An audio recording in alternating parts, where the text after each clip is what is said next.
Well, thanks to an effort to preserve the city's LGBTQ+ history, a home in Southeast Portland is now part of the National Register of Historic Places.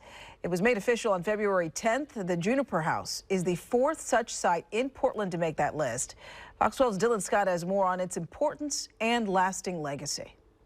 The newest addition to the National Register of Historic Places here in Portland sits at Ankeny Street on the corner of Southeast 20th Avenue.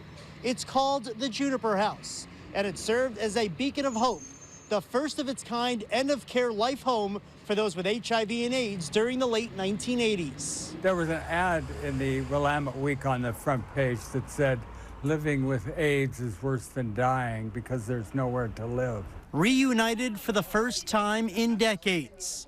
Doug Foland and Jan Wyneth, co-founders of the Juniper House, embrace in a space that was monumental in humanizing those suffering from AIDS or HIV beginning in 1987. They weren't an AIDS patient, they were a person, and that's how we treated everybody. 40 years ago, back when the world knew very little about this human immunodeficiency virus, that kind of medical treatment was non-existent. The topic, which was such a leper topic, and people treated it like somebody has leprosy. By creating this space for home care from May of '87 to September 1989, the pair opened eyes and hearts, creating a blueprint for local and national healthcare facilities. With the whole AIDS thing, there were whispers, and the nurses were like, "He has AIDS," and I'm like, come on, guys, common sense here. Let's figure it out. That warmth has resonated with many here in Portland,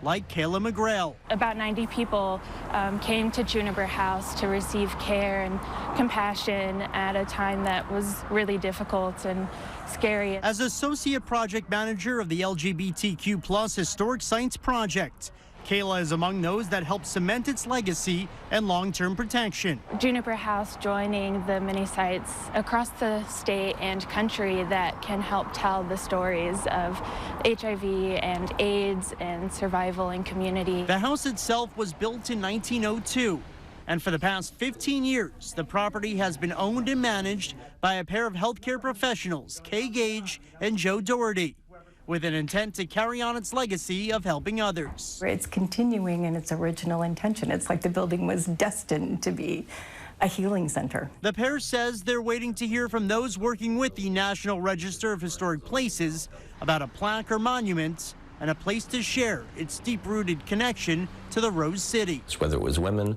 whether it was psychiatrically mentally ill patients, this house and the house next door, or whether it was people dying of HIV, it's always been about people coming together to support other people, and as therapists, that's certainly what we do. I think you could feel it. I don't know about you guys, but you could just feel it's just the warmth of comfort kind of feeling. At the historic Juniper House in Southeast Portland, Dylan Scott, Fox 12 Oregon.